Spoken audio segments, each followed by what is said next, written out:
बना सकता है।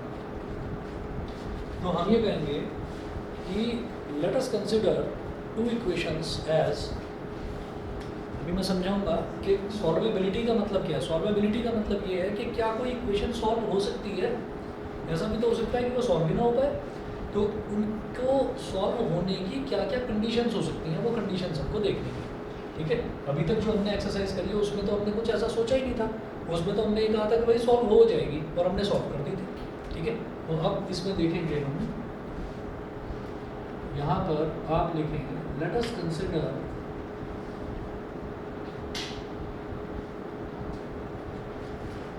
a system, let us consider a system of equations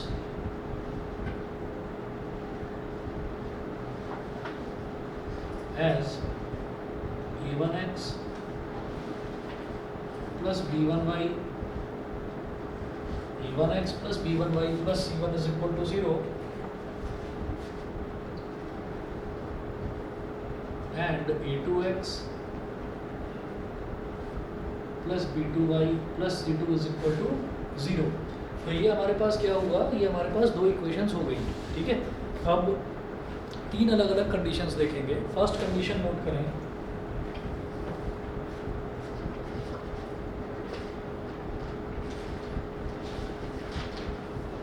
this system of equations, मतलब इनका सिस्टम, मतलब इनका जो पेयर है, ये जो जोड़ा है, this system of equations is consistent, this system of equations is consistent with a unique solution,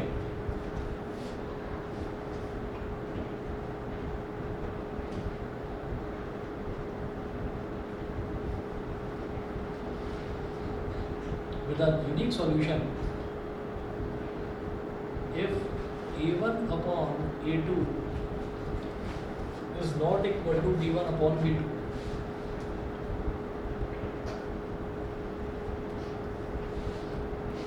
if a1 upon a2 is not equal to b1 upon b2। ठीक है, तो कंसिस्टेंट का मतलब क्या है कि ये इन दोनों को सॉल्व किया जा सकता है, सॉल्वेबल है, सॉल्वेबल है, और इसका जो सॉल्यूशन आएगा वो यूनिक आएगा। यूनिक का मतलब क्या होता है, एक सॉल्यूशन, एक सॉल्यूशन। कई बार ऐसा होता है कि कुछ इक्वेशंस हमारे पास ऐसी हैं कि हमने सॉल्यूशन निकाला और हमारे पास वैल्यू जो है वो x की एक से ज़्यादा वैल्यू आने लगी, तो हम ये कहेंगे कि भाई x की अगर वैल्यू 2 भी आ रही है और 3 भी आ रही है, तो मैं ये कहूँगा कि भाई यूनिक वैल्यू नहीं आ रही। यूनिक वैल्यू मतलब एक सिंगल वैल्यू नहीं आ रही।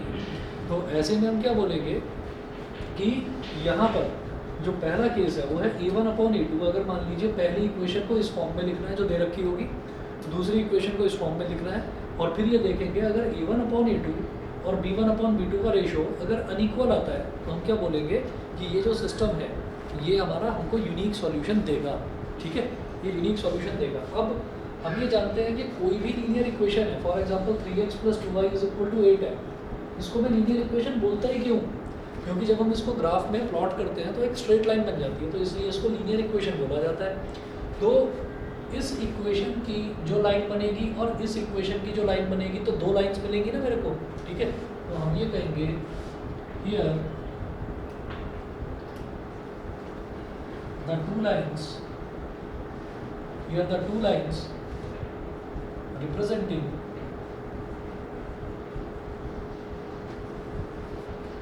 here the two lines representing the two equations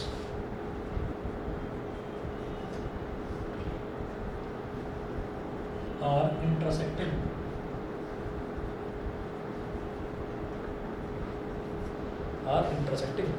तो यहाँ पर जो दो इक्वेशंस हैं, इन दो इक्वेशंस का अगर मैं ग्राफिकली इनकी लाइन बनाने लगूँ तो इनकी जो लाइन बनेगी वो आपस में एक दूसरे को इंटरसेक्ट करेंगी, काटेंगी किसी एक पॉइंट पर। समझ गए? ठीक, उसके बाद ये तो पहली कंडीशन हुई, फिर दूसरी। टोटल 3 कंडीशंस होती हैं सॉल्वेबिलिटी। सर जीरो पे कट कर सकते हैं सर? हाँ, जीरो क्या हो गया, ओरिजिन ही तो हो गया। हाँ, कर सकते हैं। चलिए जी, उसके बाद सेकंड कंडीशन देखें।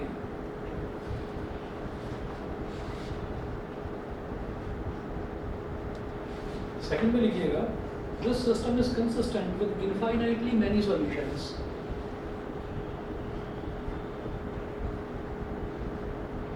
This system is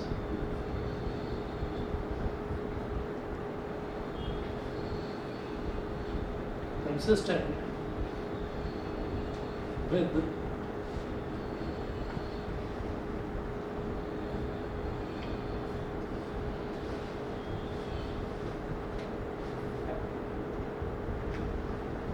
this system is consistent with infinitely many solutions if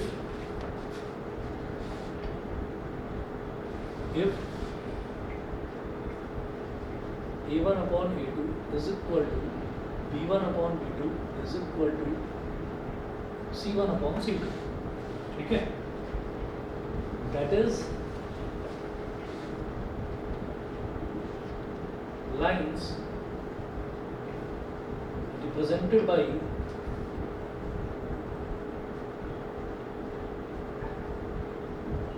these two equations are coincident or overlapping। Coincident और ओवरलैपिंग।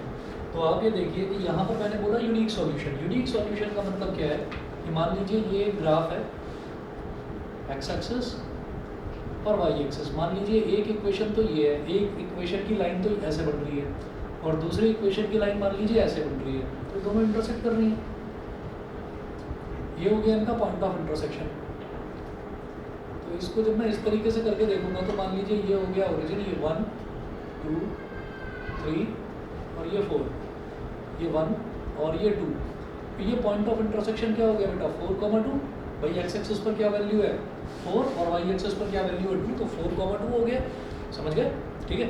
तो इसका मतलब क्या है कि यहाँ पर एक ही पॉइंट आ रहा है, जहाँ पर वो इंटरसेक्ट कर रहे हैं तो एक ही पॉइंट पर इंटरसेक्ट कर रहे हैं और वो जो एक पॉइंट है वो एक ही है, मतलब यूनिक है। अब मैं दूसरा एक केस देखता हूँ, ये दूसरा वाला केस। दूसरे वाले केस में जो लाइंस है ना वो क्या करनी है,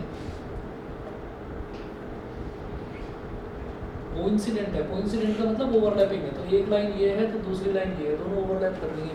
तो हम अलग अलग लाइंस जो है वो भी नहीं देख पा रहे हैं, हम देख ही नहीं पा रहे हैं अलग अलग लाइंस। क्यों? क्योंकि दोनों लाइंस कोइंसिडेंट है, यानी कि दोनों लाइंस एक दूसरे के ऊपर ओवरलैप कर रही हैं।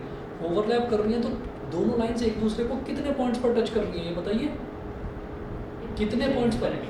Infinitely many points. इस वजह से इसका सॉल्यूशन क्या होगा, इनफाइनाइटली मैनी सॉल्यूशंस होंगे। ठीक है, वही लिखा हुआ है कि lines represented by these two equations are coincident और ओवरलैपिंग। एक दूसरे के ऊपर जब ओवरलैप कर रही है तो लाइन एक दूसरे को इनफाइनाइट नंबर ऑफ पॉइंट्स पर टच कर रही है, तो इसलिए उसके सॉल्यूशन कितने होंगे, इनफाइनाइटली मैनी सॉल्यूशंस। जब कोई दो लाइन एक दूसरे को केवल और केवल एक ही पॉइंट पर इंटरसेक्ट करेंगी तो इसका मतलब क्या होगा, जब एक ही पॉइंट पर इंटरसेक्ट करेंगी तो एक ही सॉल्यूशन होगा। एक ही सॉल्यूशन को क्या बोलेंगे, यूनिक सॉल्यूशन कहते हैं ना। कोई बच्चा अजीब सी उल्टी सीधी हरकतें दिखाता है कि भाई तू एक ही पीस है, तू यूनिक पीस है। ठीक है, कह देते हैं ना यूनिक पीस। वो यूनिक पीस मतलब बस तेरे जैसा कोई और नहीं है। ठीक, तो वो चीज़ है। ये इस 4,2 जैसा कोई और नहीं है, मतलब एक ही सॉल्यूशन है बस। क्लियर? उसके बाद थर्ड देखते हैं।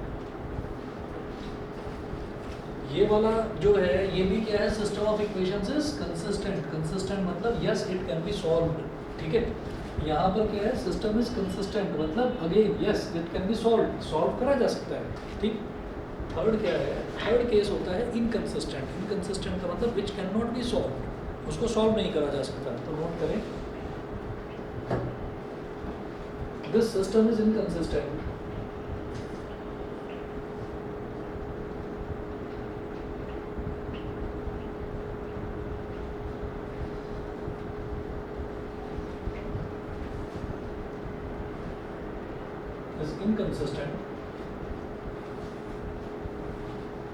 with how many solution। भाई जब सॉल्व भी नहीं करा जा सकता तो उसका कोई सॉल्यूशन ही नहीं होगा। with no solution।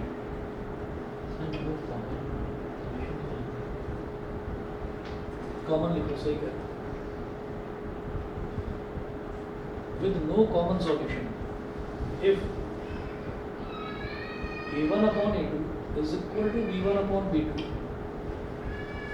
but not equal to C1 upon C2.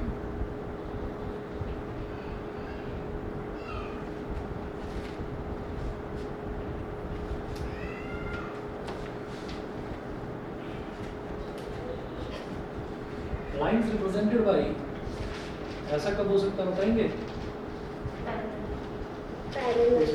बिल्कुल सही।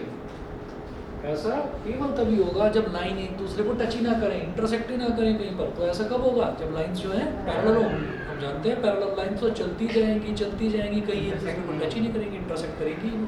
ठीक है, तो lines represented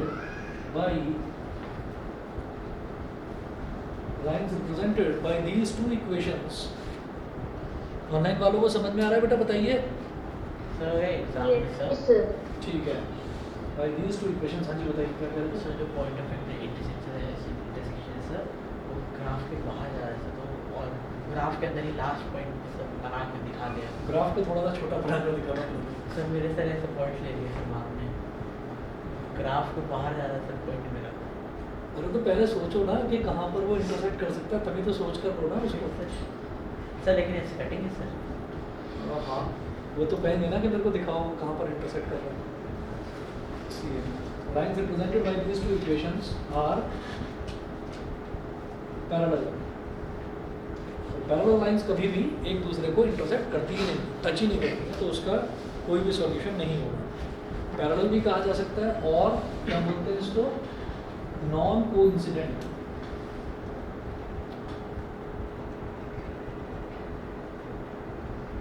non coincident parallel और नॉन कोइंसिडेंट।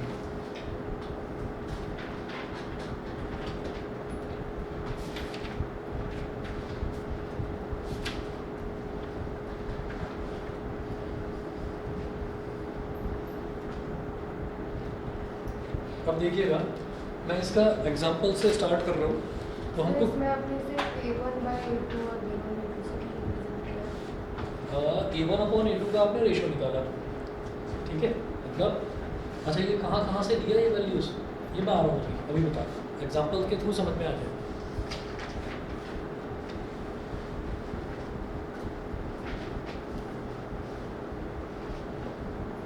चलिए, अभी ये जो मैंने कंडीशंस लिखी है मैं इनको मिटा नहीं रहा हूँ, और मैं एग्जांपल देखता हूँ। एग्जांपल नंबर 1 में देखिएगा क्या है। In each of the following system of equations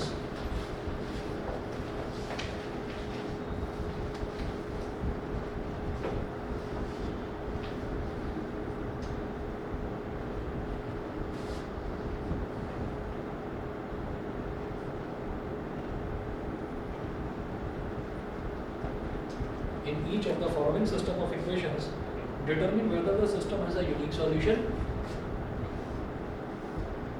Determine whether the system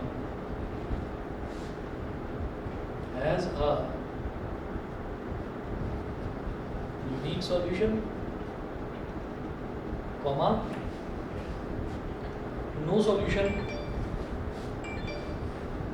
unique solution, comma, no solution,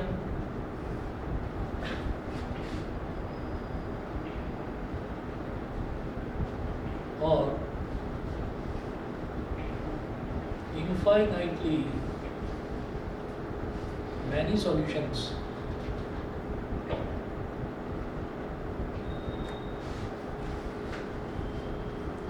first part देखिएगा,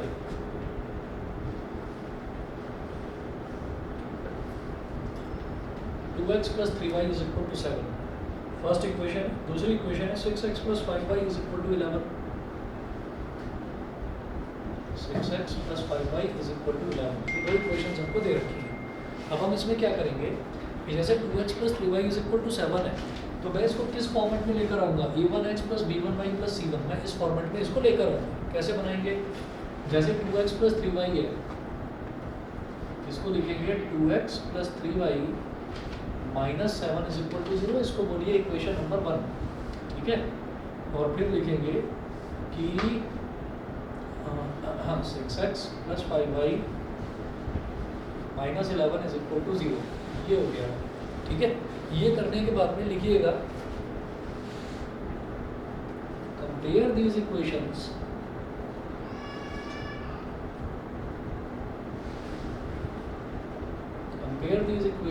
with a1x plus b1y plus c1 is equal to 0 and a2x plus b2y plus c2 is equal to 0। हमको इससे compare करना है। Compare करने के बाद में अब आप ये देखिएगा कि पहली वाली इक्वेशन के जो कोफिशिएंट हैं उनको हम बोलेंगे a1 b1 c1। तो a1 हो गया 2, b1 हो गया 3 और c1 हो गया -7। तो a1 is equal to 2, b1 is equal to 3 and c1 is equal to -7। ये आ गया। इसी तरीके से a2 निकालिएगा, a2 b2 c2। तो 6 5 -11,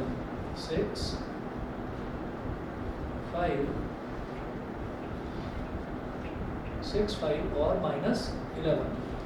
ठीक है, अब आप ये देखिएगा कि मुझे ये चेक करना है, रेशो चेक करना है। a1/a2 चेक करूँगा और b1/b2 चेक करूँगा। अगर a1/a2 b1/b2 के इक्वल नहीं आता तो वहीं रुक जाओ, कह दो कि सिस्टम क्या है, कंसिस्टेंट है विद यूनिक सॉल्यूशन, पहला वाला केस।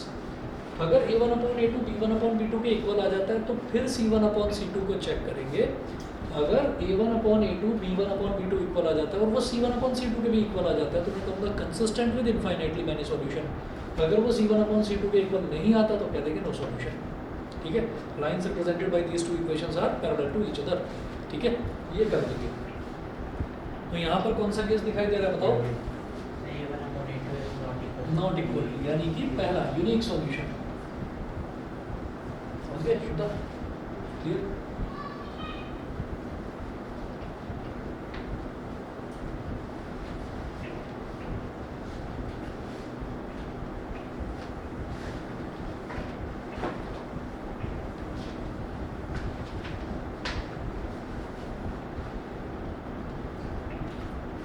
तो ये हो जाएगा a1/a2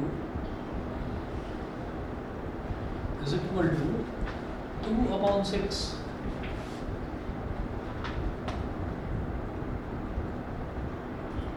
क्या हो गया 1/3।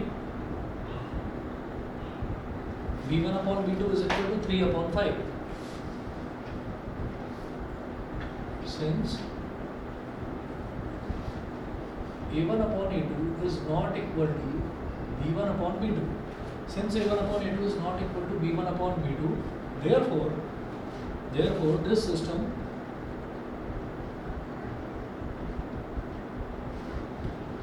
of equations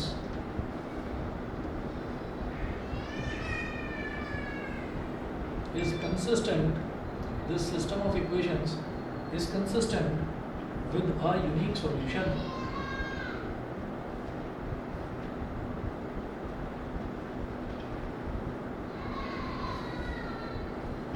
with a unique solution।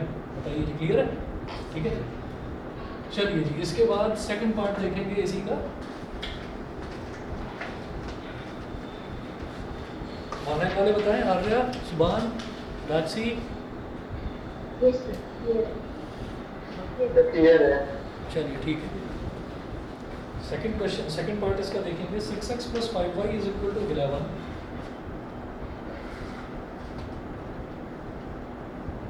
6x plus 5y is equal to 11 पहली इक्वेशन दे रखी है। दूसरी इक्वेशन है 9x plus 15/2y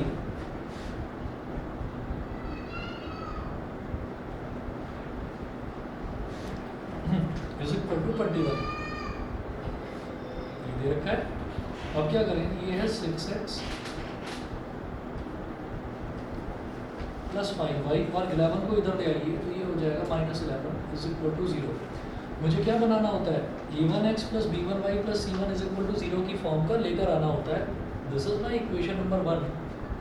और ये क्या हो गया 9x plus 15/2y minus 21 is equal to 0।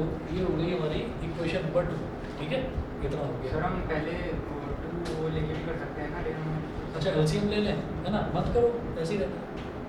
मुझे तो बस ये देखना है कि जो x के साथ मल्टीप्लाई हो रहा है वो a वाला टर्म है, जो y के साथ हो रहा है वो b वाला, और जो कांस्टेंट है वो c है। बस पहली इक्वेशन है तो a1 b1 c1, दूसरी इक्वेशन है तो a2 b2 c2। ठीक है, तो आप क्या करें, फिर वही काम करें, compare these equations,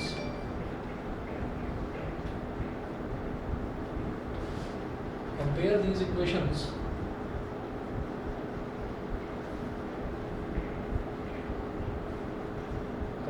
equations with a1x plus b1y plus c1 is equal to 0 and a2x plus b2y plus c2 is equal to 0। ठीक है, इनके साथ मेरे को कंपेयर करना है।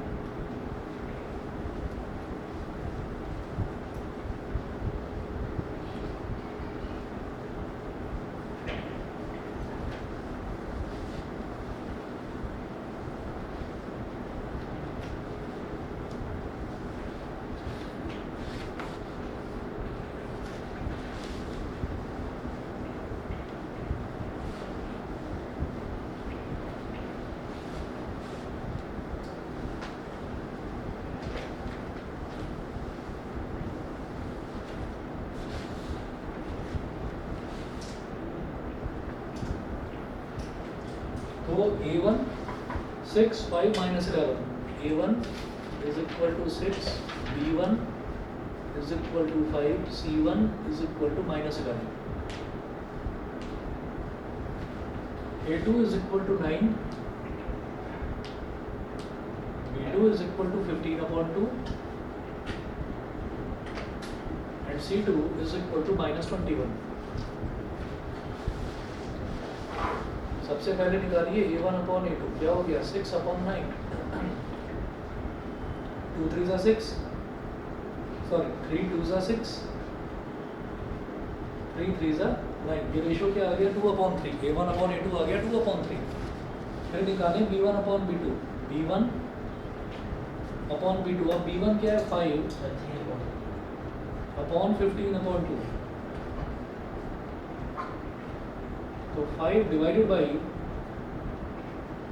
15 अपॉन 2, तो ये क्या हो गया 5 मल्टीप्लाइड बाई 2 अपॉन 15। भाई जब भी रैशनल नंबर आता है तो इसी तरह से लिखेंगे उसको, तो ये क्या हो जाएगा 5 1 जा 5, 5 3 जा 15, तो रिजल्ट क्या आ गया 2 अपॉन 3, a1 अपॉन a2 भी 2 अपॉन 3, b1 अपॉन b2 भी 2 अपॉन 3।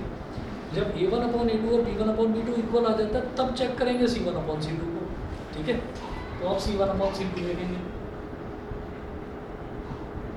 c1 अपॉन c2 क्या है -11 अपॉन -21, माइनस से माइनस कट गया, तो since a1 upon a2 is equal to b1 upon b2 is not equal to c1 upon c2, therefore this system of equations क्या होगा बताओ, inconsistent. ये तीसरा वाला केस है, इज इनकंसिस्टेंट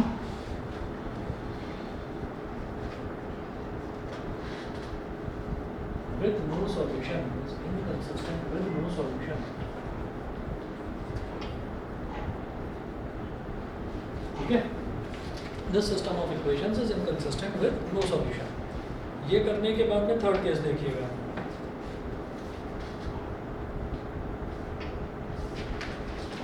थर्ड गिवन है -3x plus 4y is equal to 5, -3x plus 4y is equal to 5। दूसरी equation है 9/2x minus 6y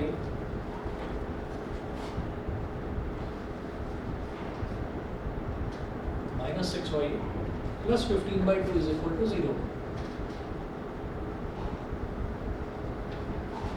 चलिए जी, तो अब हम बोलेंगे ये हो गया -3x plus 4y और 5 को इधर ले आओ तो -5 इज इक्वल टू 0। ये तो हमारी हो गई इक्वेशन नंबर 1, और 2 क्या है 9/2x minus 6y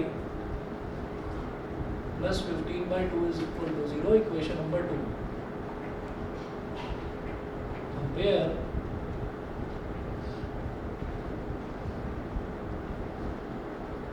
these equations with a1x plus b1y plus c1 is equal to 0 and a2x plus b2y plus c2 is equal to 0.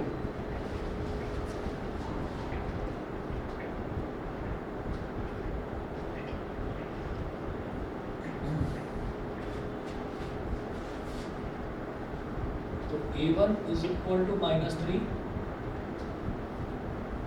b1 is equal to 4, c1 is equal to -5. a2 is equal to 9/2, b2 is equal to -6, c2 is equal to 15/2.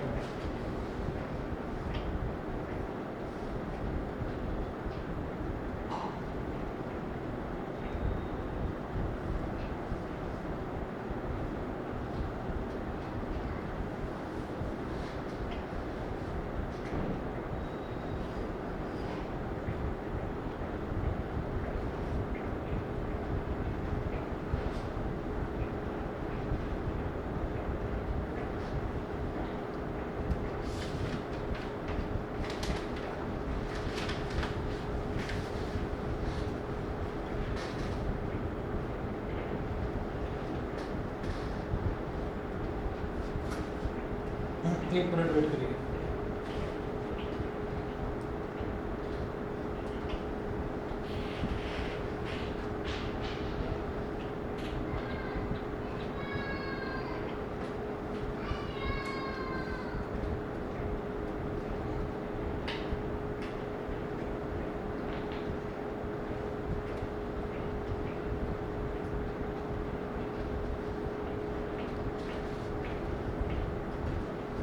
ठीक है, तो अब क्या करिए, यहाँ पर a1/a2 देखिए, a1/a2 क्या हो जाएगा, -3 डिवाइडेड बाई 9/2.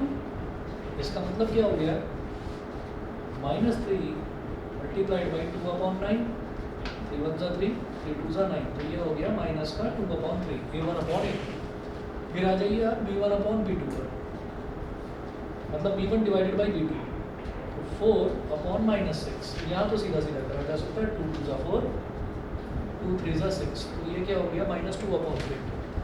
फिर है c1/c2, c1/c2, तो ये क्या हो जाएगा -5 डिवाइडेड बाई, क्योंकि देखो a1/a2 और b1/b2 जब इक्वल आ जाते हैं तो फिर मैं तीसरा भी चेक करूँगा, तो c1/c2 क्या हो जाएगा -5 डिवाइडेड बाई 15/2, -5 मल्टीप्लाइड बाई 2/15, 5 1 5, 5 3 15, -2/3.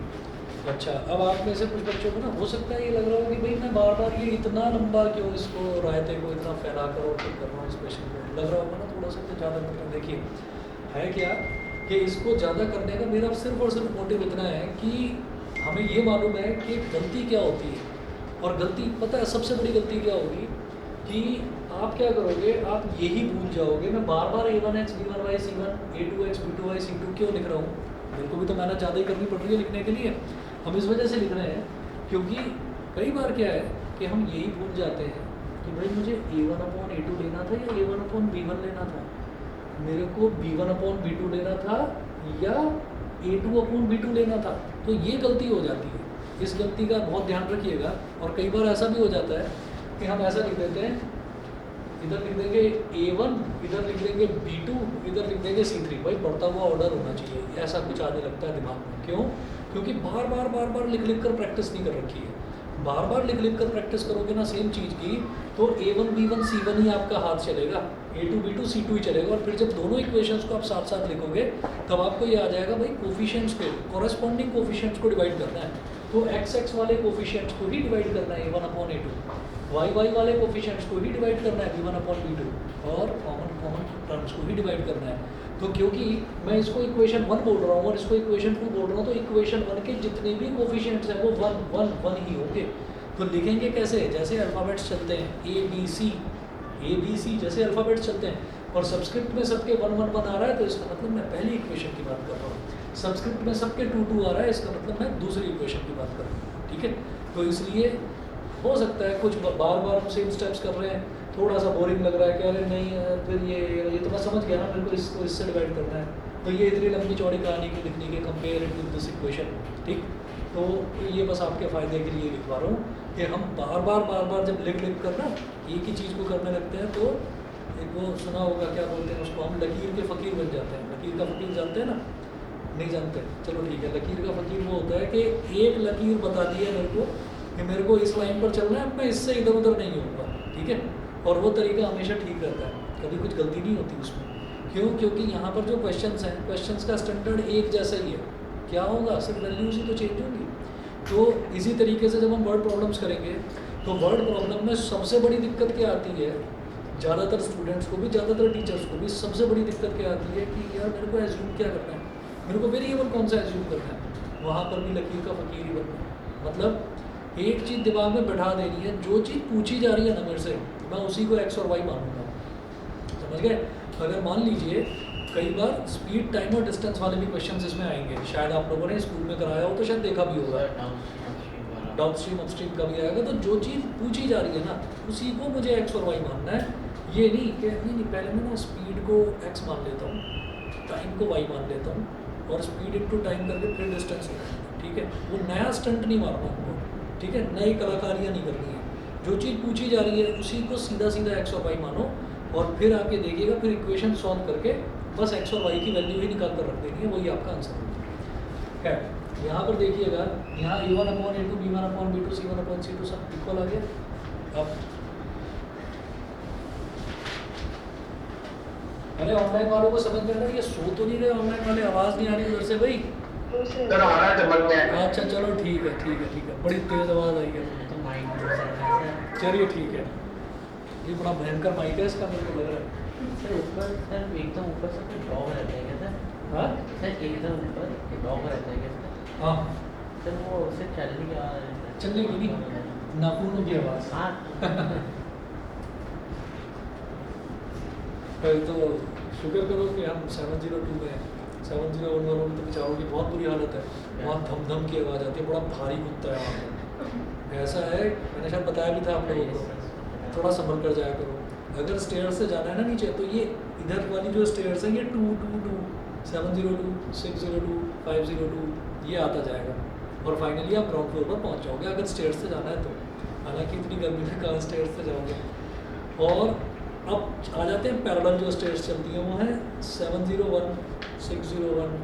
इस तरीके से अगर जाओगे ना, तो कई बार क्या होता है कि वो जो ऊपर 801 वाला पहरेदार है ना, वो 2-4 सीढ़ियाँ ना नीचे उतर के ऐसे झाँक रहा होता है, और उधर से अगर कोई भी बच्चा भागते हुए नीचे जाता है तो उसको लगता है अच्छा भाग रहा है तो इसका मेरे को पीछा करना है, और अगर चेन उसकी खुली हुई है तो फिर पीछे भागेगा, फिर नहीं छोड़ेगा।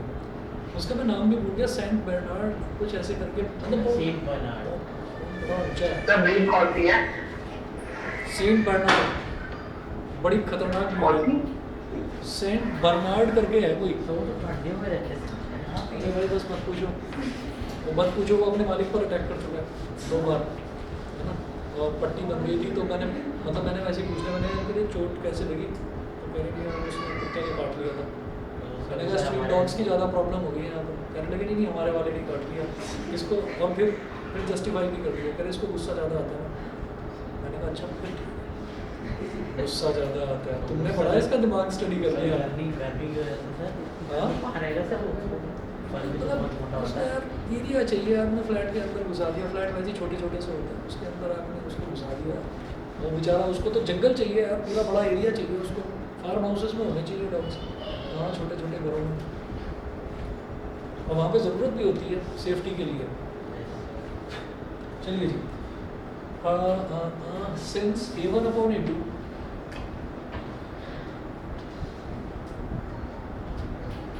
is equal to b1/b2 is equal to c1/c2, ये रेशो इक्वल है, तो हम ये कहेंगे therefore the system is क्या? So consistent Dependent on any solution.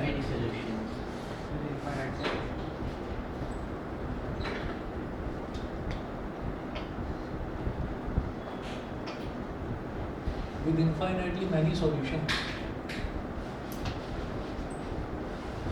With infinitely many solutions. ठीक है जी, इसके बाद देखते हैं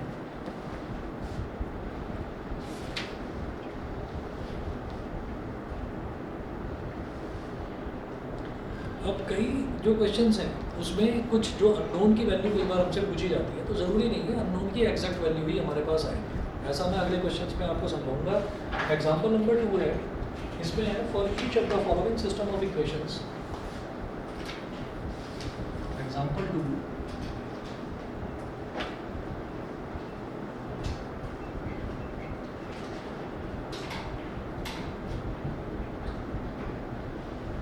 for each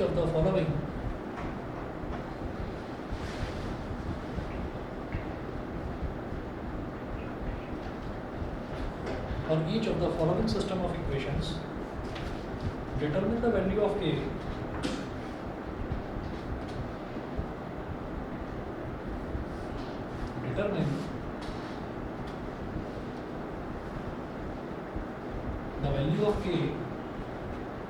for which the given system of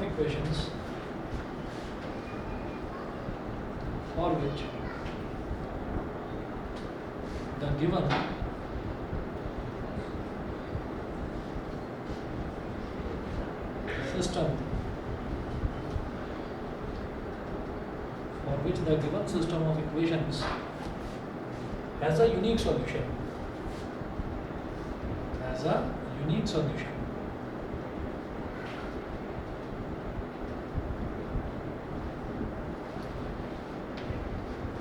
First है x minus ky is equal to 2.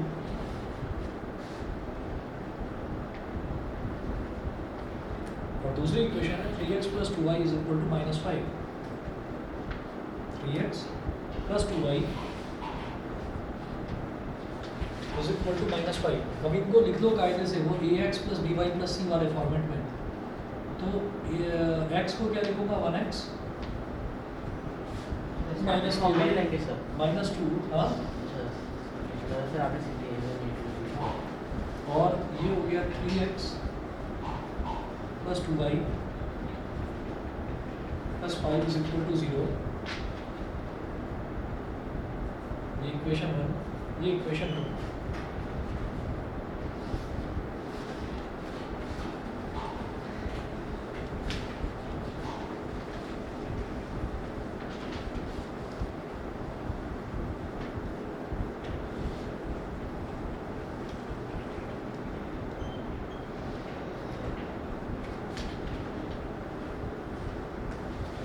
अब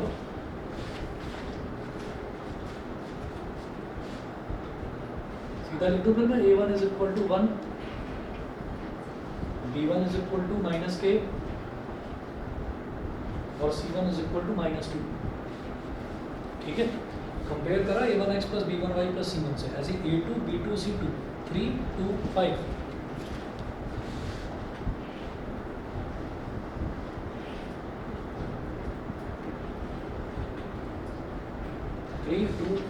अब देखिएगा यहाँ तो बोल रहे हैं कि k की वैल्यू बतानी है कि सिस्टम जो है उसका यूनिक सॉल्यूशन होना चाहिए। और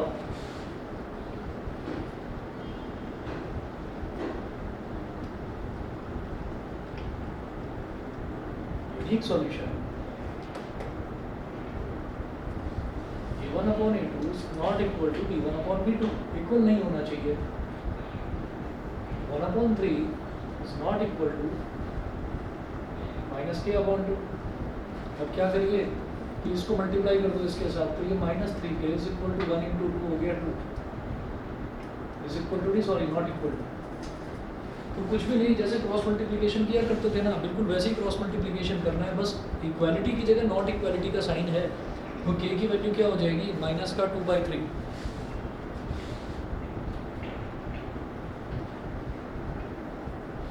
समझ गए भाई, 2/-3 को माइनस का 2/3 बोल सकते हैं। 2 डिवाइडेड बाय -3। -2/3 के अलावा यस, यही लिखना है। तो यहाँ पर आप क्या कहेंगे, therefore k can assume Therefore k can assume any value except -2/3.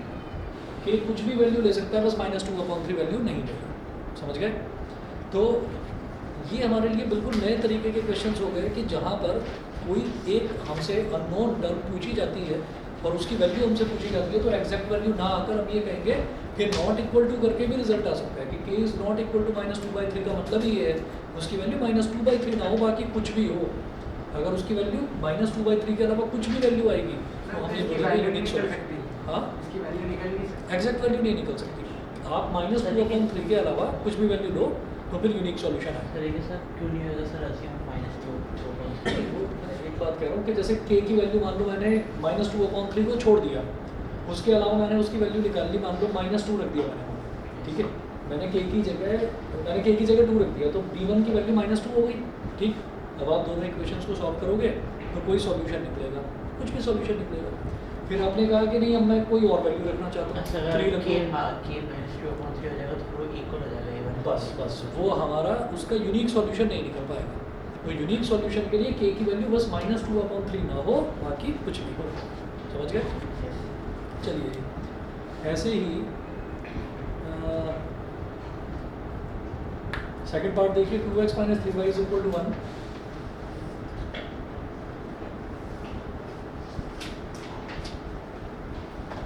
x - 3y = 1 और kx + 5y = 7।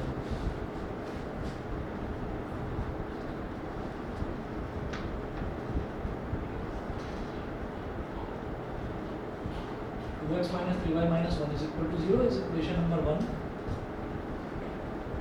and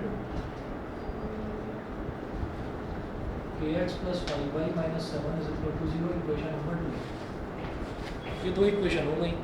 तो यूनिक सॉल्यूशन बोला है ना, यूनिक सॉल्यूशन मतलब a1/a2 b1/b2 के इक्वल नहीं होगा।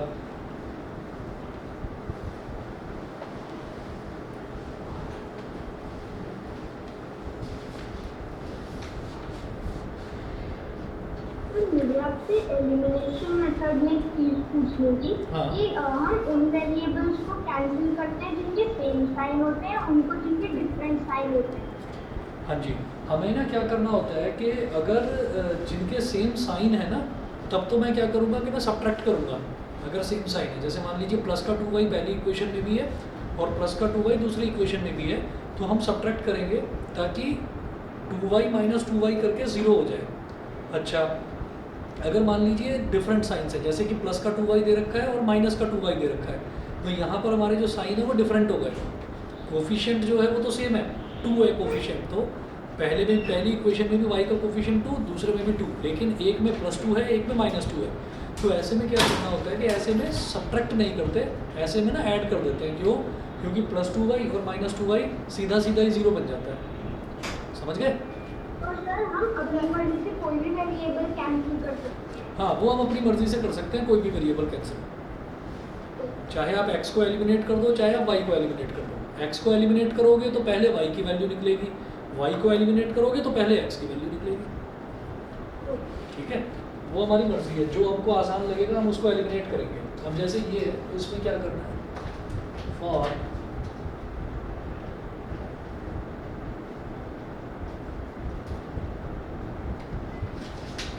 for a unique solution a1/a2 is not equal to b1/b2। a1/a2 मतलब 2/k is not equal to b1/b2 मतलब -3/5। मल्टीप्लाई करिए, -3k is not equal to 5 to the 10। अब ये -3 इधर चला जाएगा, तो k is not equal to -10/3। सही है? इतना करिएगा। बाकी कुछ क्वेश्चंस आपको भेजूंगा, आप करिएगा उनको ट्राई। आज के लिए इतना ही करना है।